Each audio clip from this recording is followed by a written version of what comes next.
The rain had been falling steadily since noon, as if Savannah wanted to wash away her own sorrows. But Marcus Zane saw no redemption in the water. To him, each drop was a reminder of what had been taken. He was standing in front of the Kavanaugh Hotel, where for 45 years his father had served guests as a silent butler, and he, as a young man, had helped in the kitchen on Sundays. It was supposed to be his. It was supposed to be an inheritance of honest sweat, but it had become a luxury for thieves in suits. He was wearing a cheap coat, the same one he wore when he slept on the benches at the bus station. He had a neatly trimmed gray beard. His eyes didn't blink. The eyes of someone who had seen hell and come back with a list of names. When the security guard tried to stop him, he simply said, "This hotel belongs to me." The man hesitated, but called for backup. A few minutes later, 3 employees surrounded Marcus under the dark awning. "Hey, old man, this is no shelter from the rain, you hear me?" said one of the managers with barely concealed contempt. Marcus didn't react. He took a step forward and stared at the golden sign with the name of the family that had stolen everything from him. Finally, he muttered, "Zane. This place should be called Zane." "Look, you have 5 seconds to leave," threatened the security guard. "I've left before. I was dragged. But now I'm the one who decides when I leave." The slap of rain on his face didn't bother him. Nothing hurt more than the day he was tried for an armed robbery in his own hotel. The cameras were off, the air, and the witnesses had disappeared. 15 years in prison, eating dust, 30 on the streets, watching the empire grow on the ruins of his name. "We don't want to call the police, sir," began the manager. Marcus smiled bitterly. "They already did, and they already arrested me. Now it's my turn to call those who kept quiet, and they're already listening," as they forcibly removed him. His eyes met those of a woman at the front desk, young, black, eyes alert. She hesitated before looking away. Something about it made her doubt the story the owners had told her. As he fell to the wet sidewalk, Marcus didn't fight. He just stared at the sky. Patience is not weakness, he thought. It's ammunition. And he had a full clip.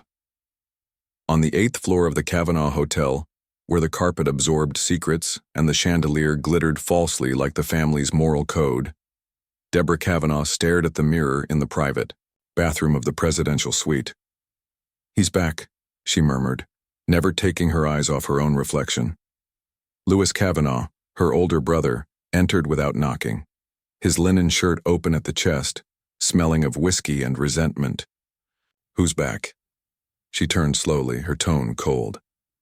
"Marcus Zane." For a second, the name froze the room. Louis swallowed. Then he laughed, as if trying to put fear back in the bottle.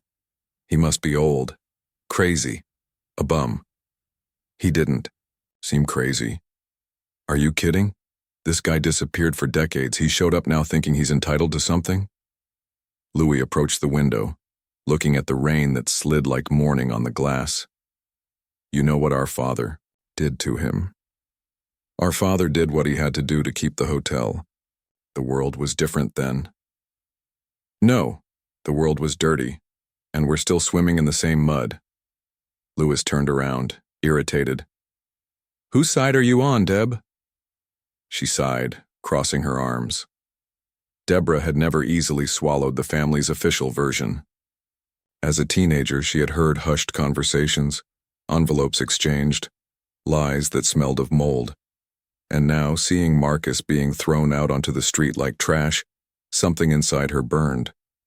Something Louis would never understand.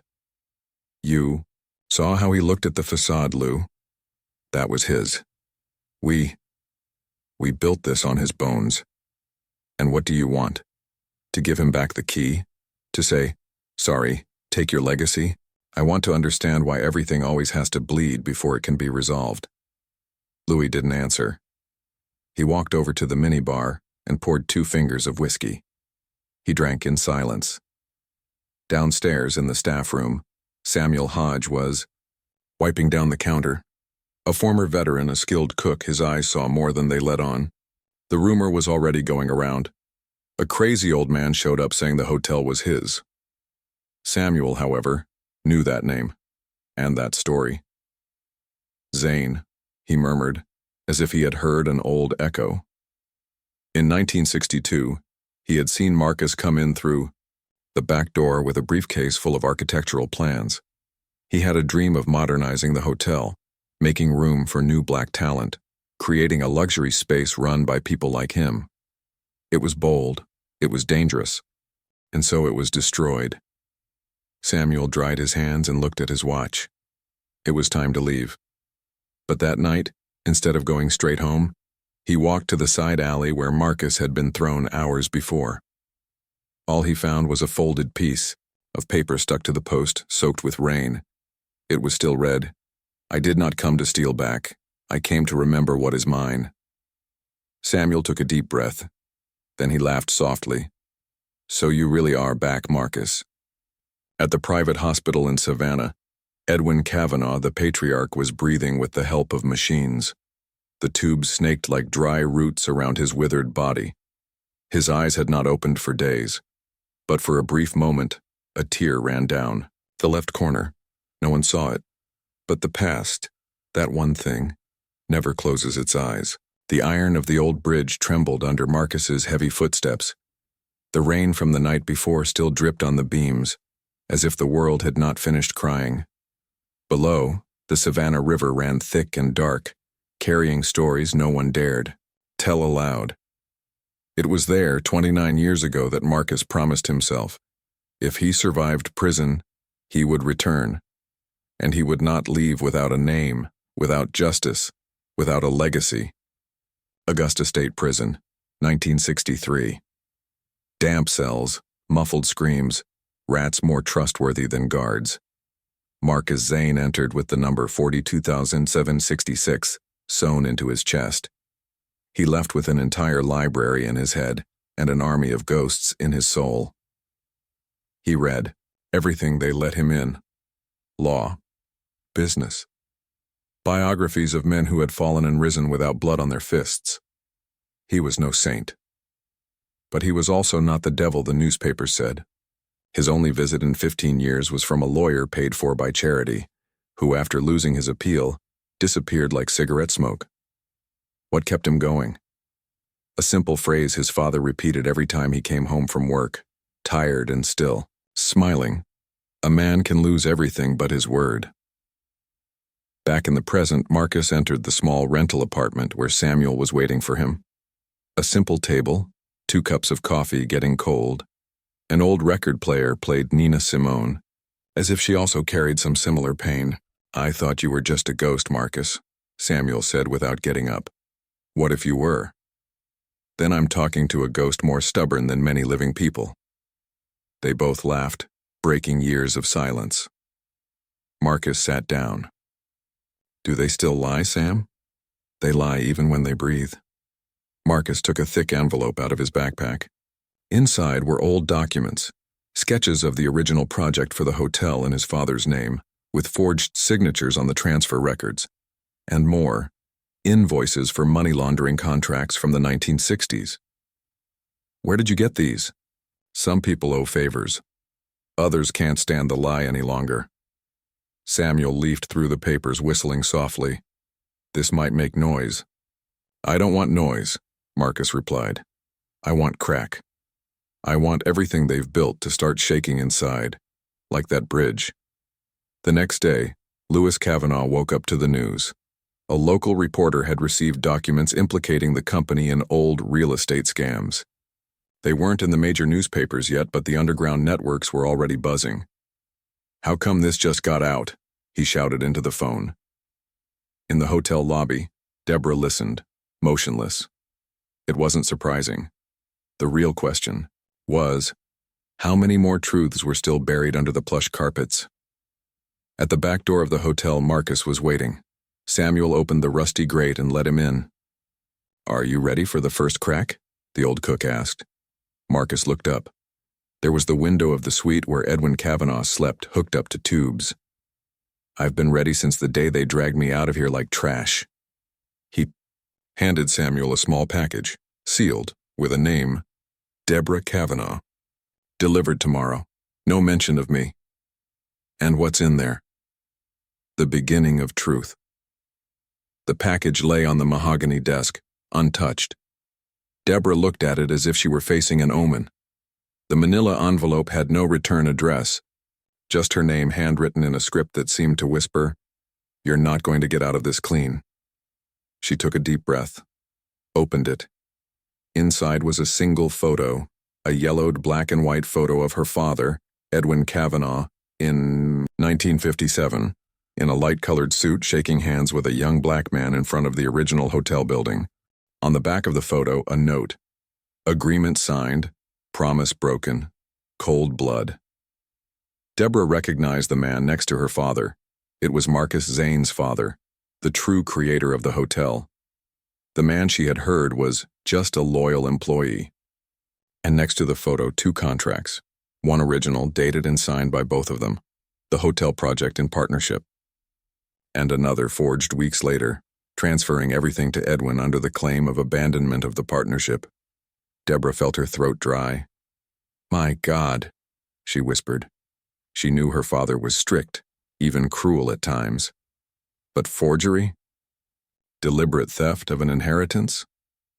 Louis appeared from behind the door, his shirt open and looking like he had already rummaged through a glass of whiskey all night. "What paperwork is this?" She hid the documents instinctively. "Accounting. Nothing important. He didn't buy it, but he didn't force it. The old man had another crisis today. The doctor said that he might not make it through the month. Maybe he should wake up and answer some questions first." "What kind of questions?" "The kind that burn our family name to the bone." Louis looked her up and down. "You look different, Deb." She took the envelope and put it inside her leather briefcase. "Maybe it's because I'm starting to see." At Samuel's house, Marcus was finishing a kind of war mural. Old newspapers, blurry photos, records of hidden transactions, all connected with red string as if he were untying the exposed nerves of the Kavanaugh family. "I gave her the envelope. She read it. She went pale," Samuel said, handing her a cup of coffee. "Is she going to fight it?" "I don't know. But I saw something in her eyes. Like someone who doesn't want to live inside a lie anymore." Marcus smirked. Some people just need a push to get out of the maze. "And the next step?" "Let's go to the Kavanaugh Foundation. I want to start digging where they say they do good."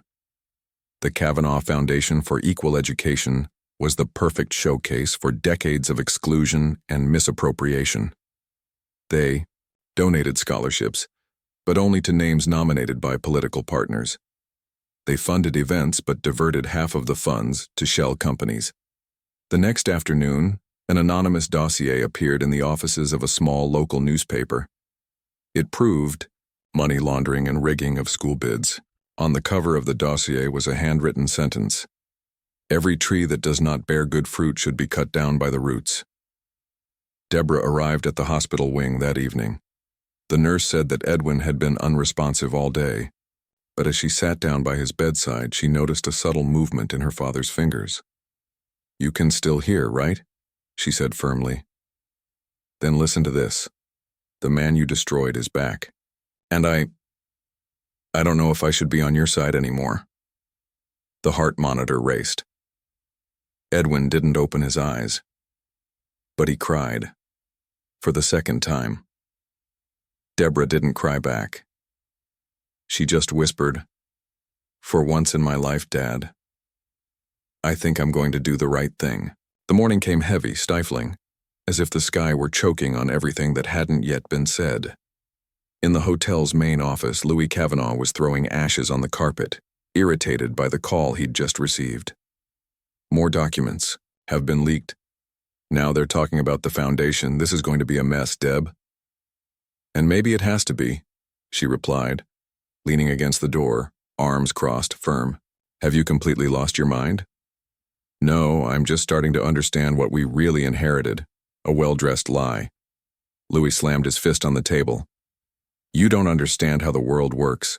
We did what we had to do to keep this place alive. Our father Stole, manipulated, destroyed families. Have you ever stopped to think what that does to us? He pointed a finger at his sister, his face red. It doesn't matter what he did. The name we carry is all we have. I'd rather lose that name than carry it like a chain. Lewis snorted, dropping his glass of whiskey. If you side with that man, with that Zane, you'll become an enemy. Then call me an enemy, Lou. She left without looking back. But she left the words echoing like thunder in a closed room. On the industrial side of the city, among rusty containers and forgotten rails, Marcus and Samuel stopped in front of an abandoned warehouse with the sign faded.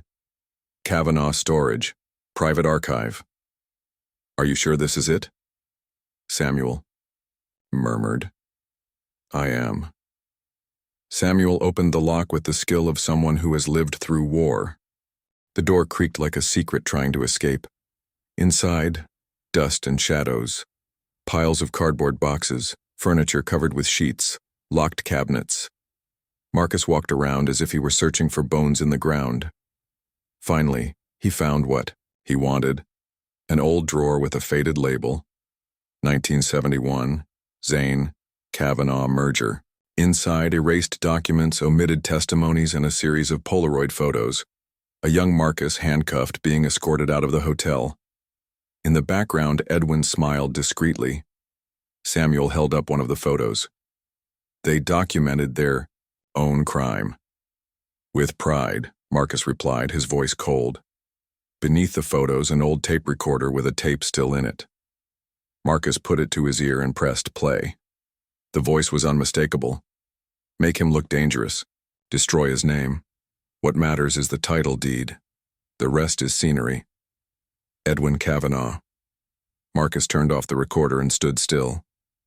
This is more than I bargained for, she said. What now? Now, Samuel. We have what it takes to bring the empire to its knees. In the hospital suite, Deborah sat down next to her father again. His blank stare no longer intimidated her. I got pictures, recordings. You know what, Dad?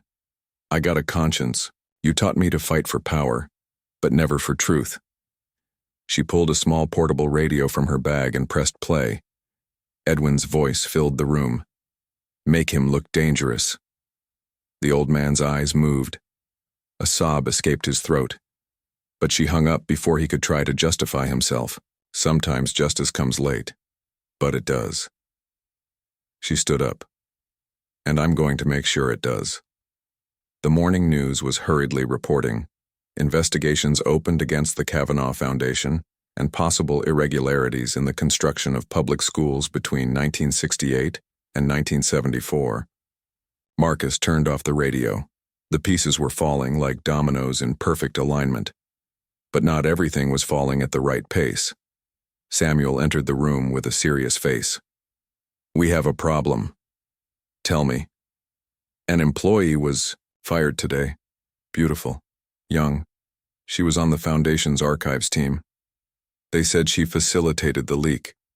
But she had nothing to do with it, Marcus. Marcus closed his eyes for a moment. Silence. They're hunting for the guilty, in the dark. And hitting innocent people. Is that part of the plan? Marcus stood up slowly. His eyes were sunken. None of this should affect outsiders. But it does, and it could get worse. Samuel crossed his arms. The question is, how far are you willing to go? Marcus didn't answer. Instead, he picked up the recorder with Edwin's voice on it. He twirled it between his fingers like a lucky or doomed coin. In the hotel's underground parking lot, Deborah was waiting. Long coat, determined look. Marcus emerged from the shadows as if he were part of them. I thought you weren't coming, she said. I didn't think you'd call. That's a lie. You knew I would. Eventually. Marcus stepped closer. The silence between them was almost physical. What do you want from me, Marcus? Truth, accountability, and for them to stop pretending my name never existed. She hesitated. And revenge? I thought we were talking about different things. Not me. She pulled an envelope from her purse and handed it to him. Inside were her brother's bank records, recent illegal transactions, shell companies. Louis won't stop. He'll crush you if he can. And he'll take me with him if I keep quiet. Why help me? She took a deep breath, her gaze fixed on his. Because for the first time I feel like I can do something right. And because, even though I'm a Kavanaugh, it's never helped me sleep well at night. Marcus lowered his head. When he spoke, his voice was hoarse. Your father tried to destroy me, and for a while he succeeded. Do you want him to fall? No, he's already fallen. He just didn't realize it. What I want now is for his name to never again be used as a shield for injustice. That night, in the basement of the old public school funded by the Foundation, someone watched Marcus and Samuel unload more boxes of documentary evidence. A figure in the darkness. Anonymous, but not indifferent. A call came in. I found old Zane, and he's not alone. On the other end of the line, Louis Kavanaugh clenched his fists. End it. Now. The bullet tore through the window like a thunderclap of metal. Marcus fell to the ground as shrapnel flew across the table, cutting the air like invisible razors. Samuel shouted from the hallway, Marcus, are you okay? I am, he answered, panting, his body pressed against the cold floor. It was just one. Someone wanted to send a warning. Samuel entered, old revolver in hand, eyes scanning the darkness. Louis. I have no doubt. Outside, a car was already disappearing at the end of the street. Too fast for any reaction, too quiet to be casual. In Louis Kavanaugh's private office, everything was silent, except for the rhythmic sound of a cash register opening and closing. He did that whenever he was about to explode. Opened, closed, opened, closed. Where's Deborah? He asked, one of his assistants. She left, said she had a meeting, didn't leave any details. Louis snorted. He threw the box to the floor with a crash. She thinks she can betray me and walk away?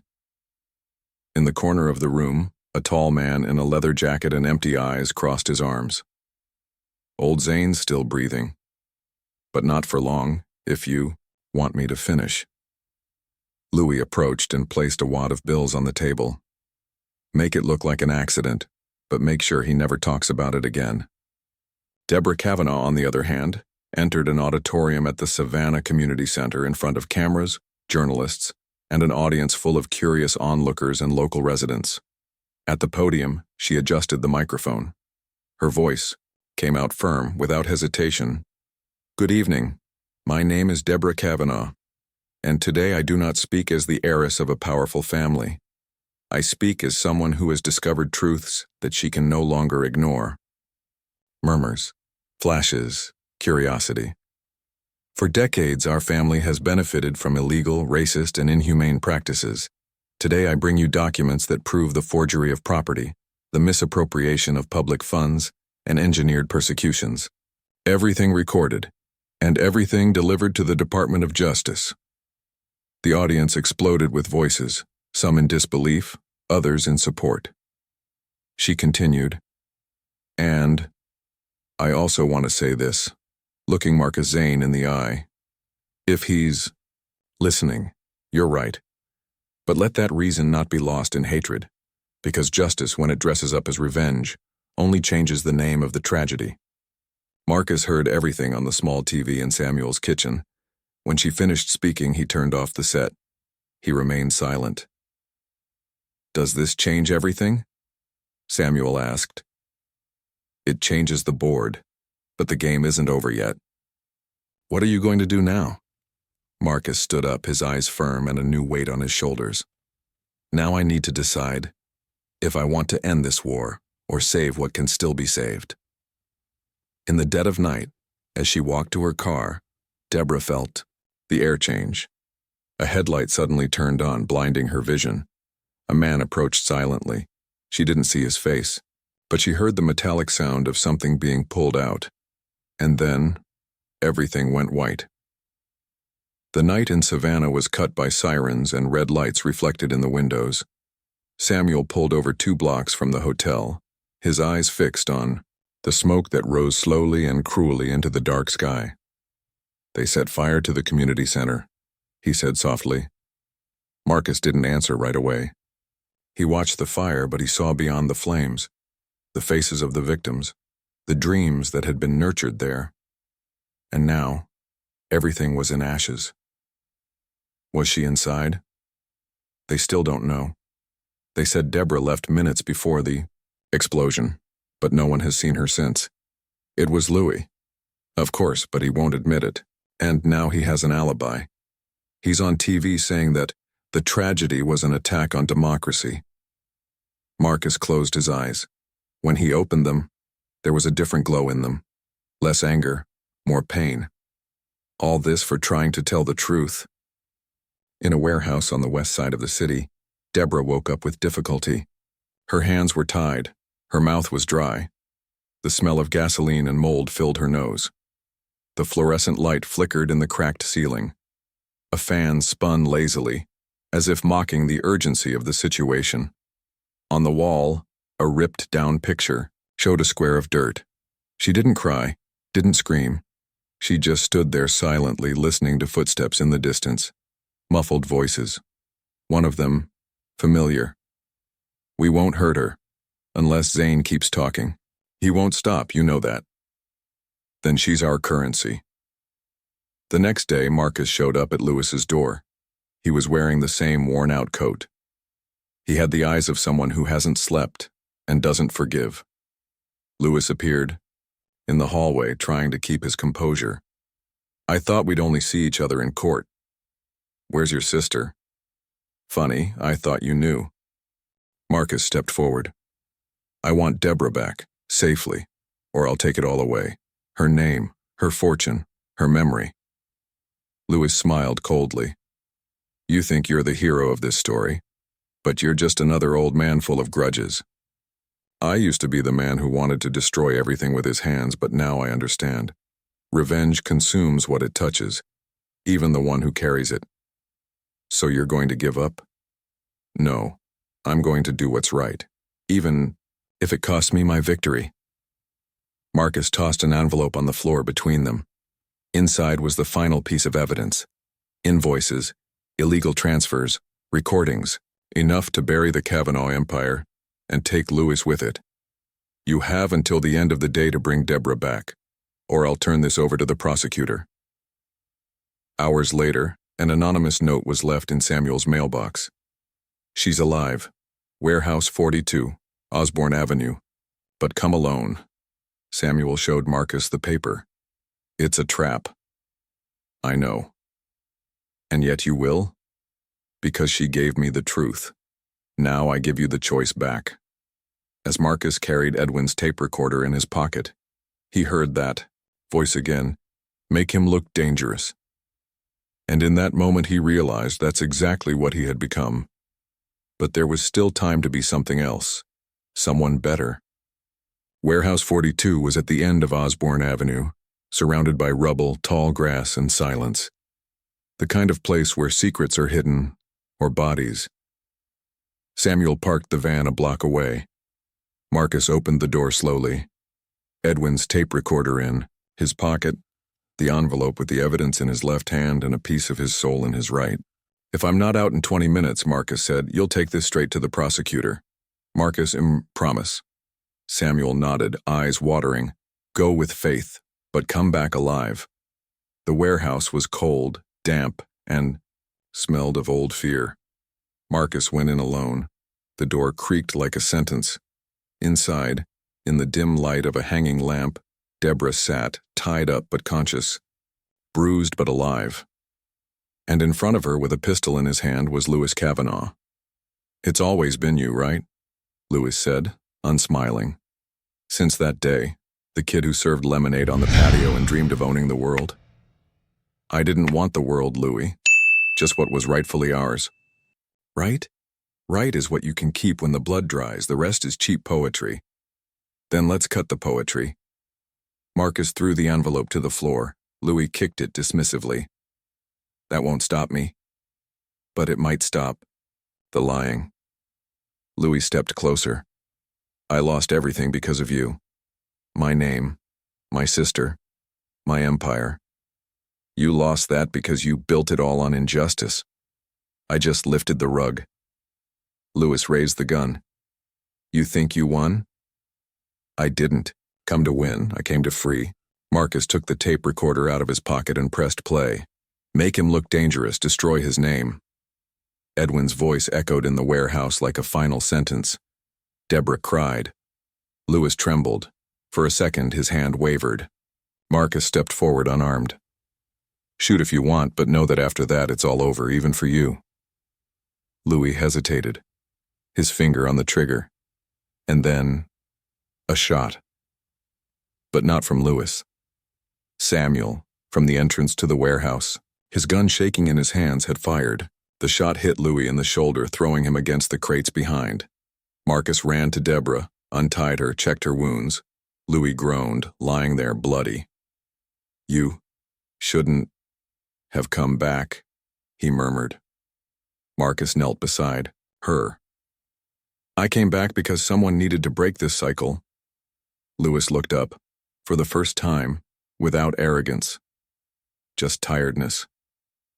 Then, end it already. Marcus took a deep breath. He picked up the fallen gun. Aimed. Samuel shouted, No. That kills you too, Marcus. The silence was suffocating. Marcus's finger on the trigger. And then he lowered the gun. Justice is not written in blood. You never understood that. Hours later, Louis was taken away by the police, wounded, handcuffed, but alive. Marcus handed the envelope to the prosecutor. The evidence was irrefutable, and Deborah, now at his side, held his hand firmly. You could have taken revenge. I almost did, but my soul is worth more than the taste of victory. She smiled, weak but true. That is real strength. The next morning, the newspapers printed, Kavanaugh empire collapses after explosive revelations. And in the middle of a city still rebuilding, Marcus Zane walked with his head held high for the first time in 45 years. 3 months later, Savannah looked different. Summer had given way to fall, the trees dropping golden leaves as if the past were being swept away, one day at a time. Scaffolding had been erected where the old community center had burned down. Children played around it. A new project was taking shape, funded by public donations and in Zane's name. Marcus watched from a distance, hands in his pockets, beard trimmed, new coat but still with the same posture, firm, sober. Beside him, Deborah, her last name now discreetly absent from her public signature. I never thought I'd see this, she said. Neither did I. But God doesn't write with our hands. He molds even when we only see shards. She looked at him, surprised by his words. Do you really believe that? You don't have to call it faith, but it's something that kept me together when everything told me I should break. She nodded. They both knew that peace was made of choices, not miracles. Louis Kavanaugh, now confined to a private psychiatric ward, spent his days in silence. He didn't speak, he didn't read, he didn't answer the doctors. He just stared out the window, watching the same trees shed their leaves. Maybe he was counting time backwards. The empire was dissolved. The accounts were frozen. The newspapers stopped mentioning his name, and the story began to be told by others. By survivors. Samuel opened the doors to the new soup kitchen. The smell of fresh bread and coffee warmed the atmosphere, attracting families and young people who had previously gone unnoticed. Will he show up today? A volunteer asked. Marcus? Samuel smiled. He's never the first, but he always does. At the back of the room, hanging on a red brick wall, was a picture of the original hotel with the caption, "The future only grows in real soil." MZ. On the banks of the Savannah River, where the old bridge still stood, the test of time, Marcus sat alone. He threw a handful of dirt into the wind, not ashes, dirt, like someone planting. In his pocket was one thing, Edwin Kavanaugh's old tape recorder. He pressed play one last time, then he took out the tape. He threw it into the river. And with that, the voice from the past disappeared. Only the sound of the water remained, and his heart, finally, light. Do you like stories of overcoming? Have you ever experienced a moment so strange or unusual that it seemed like it came straight out of a movie? Then you're in the right place. Here, we love sharing stories that touch the heart, inspire, and make you reflect. But we want to hear from you. Share your story in the comments, that special moment, or even something that made you believe in the power we have and never imagined. Who knows, maybe your experience will inspire us to tell a new story in the future. Imagine seeing your story transformed into a tale that can move other people around the world. And if you like this video, don't forget to like it. This not only motivates me, but also shows me that sharing these experiences makes a difference. After all, together we can create a space full of love, empathy, and good stories. So, let's go. Like, comment, and of course, share. Who knows, the next chapter will be inspired by you.